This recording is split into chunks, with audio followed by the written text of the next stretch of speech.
Hello, beautiful. Hello, beautiful. This is OKeba Anahata Ra. And I'm coming to you today because I want to speak about a topic, something that I've heard a lot, especially I'm continuing to hear it more in our modern society, and it's starting to set up somewhat of a dynamic. I heard two sisters who I appreciate and admire, who have a perspective of really trying to raise the awareness of women, becoming more feminine in order to attract the husband, in order to become wives, and to respect this position as wives. But there's something that was said, and I want to address it because I think it's very important for my younger ladies to understand, and for my older ones who don't quite know this. And that is, ladies, you are the prize. Okay, let me say that again. In a relationship, ladies, you are the prize. Outside of the relationship, you are still the prize. Okay? Now, why am I saying that? Let's understand, okay? This term, being the prize, has been hijacked. It has been hijacked by modern feminine or feminist type women, I should say, who have used that term, saying that they're the prize, to mean that means I don't have to do anything. That means I can sit back on my patootie and make him work, and I'm just looking to get my bag and gold dig and all of that stuff. But being the prize never meant that in the past. Men knew that the woman was the prize. Women knew that they were the prize, and it was respected. What the prize meant in the past, being the prize as the woman, meant that you rested in your femininity and you allowed a man to be the active and the engaging force that came to pursue you, and not the other way around. It meant that you knew that you would wait for him. And if he did not have the gumption, the courage, the fortitude, the chutzpah to communicate with you, to come to you, to approach you, then he didn't earn his prize, which is you, right? I think about my husband oftentimes. He will talk about our relationship. We've known each other for a long time. I knew my husband. We met each other early when we were in our teens, y'all. But we had a lot of off and on, back and forth, on and on, back and forth. And he'll talk about, man, it was a long time, but I got you. I got you. He'll tell me that. I got you. And it delights him. And it makes me feel delighted to know that. But it's a sense of pride that he has. That it is a conquest. There's a level of conquest, that of achievement in earning a prize, of actively going after something and winning, right? This is a passion that oftentimes our men feel, which has been stripped from them and is even being stripped from them when women make statements like, well, no, I'm not the prize, or if she actively pursues him. She's proposing. You see this. I've seen this. Women proposing to men, or she's actively going after him. Say, you want to go out on a date? You're taking away all of that drive from him, that excitement from him to pursue you. And please understand that this is going back deep in his DNA as a man, that primate part of his nature that's not gone and done away with, that part of him that excites him. You understand? And when you take those things away from a man, he starts to seek out women who inspire that masculinity in him, right? A woman who he can actually chase a little bit, who actually he's pursuing, and he gets a joy out of pursuing her. You understand? So that's important. The other thing I want to mention about this is that goes back. That goes back a long time. And it's part of certain biblical principles, which I think a lot of us have forgotten. That whole idea of a woman being the prize. And so I want to share a few things with you from the Bible that speaks about that, specifically in the book of Proverbs, where it says in Proverbs 18:22, it says, he who finds a wife findeth a good thing and obtaineth favor from the Lord. Now, the good thing that you find is that jewel, that beautiful woman.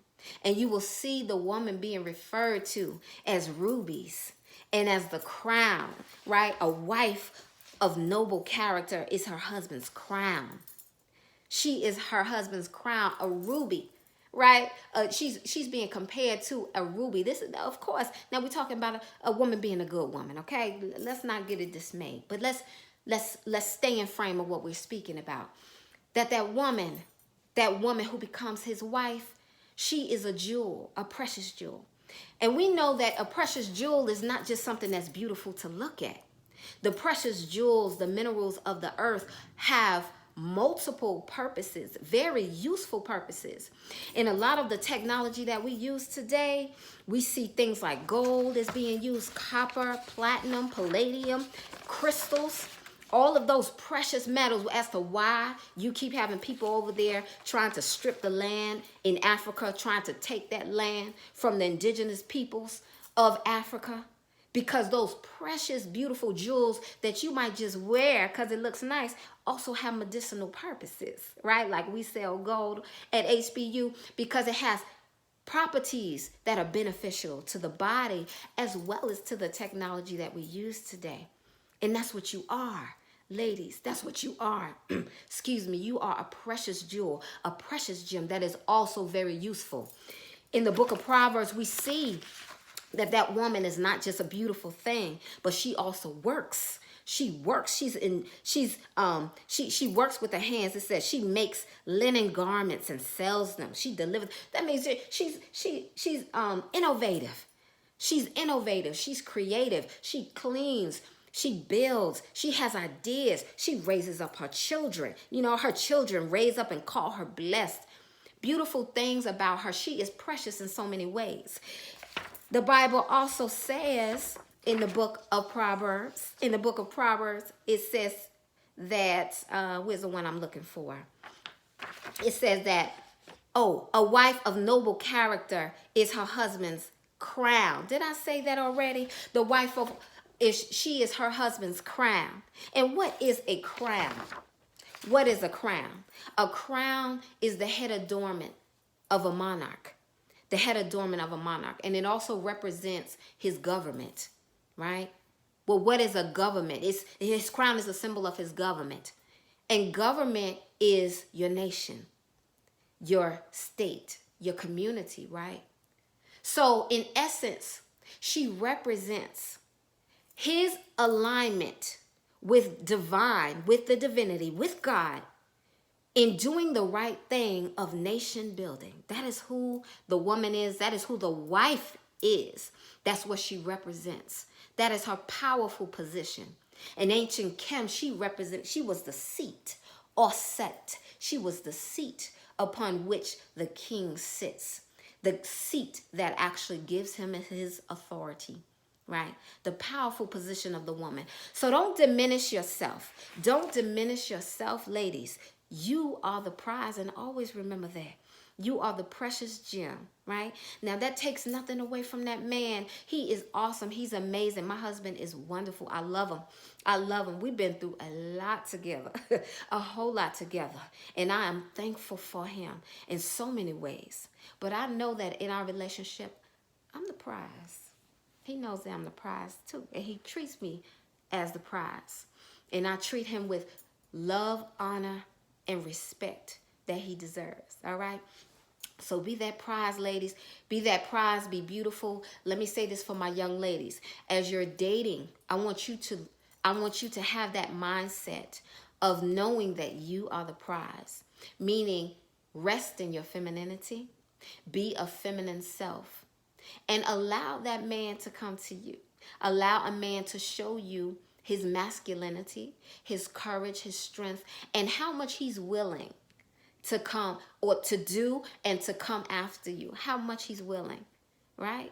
He's showing you things about his character. He's showing you the things that he will do further on. He's showing you those things about himself, and allow him to do that.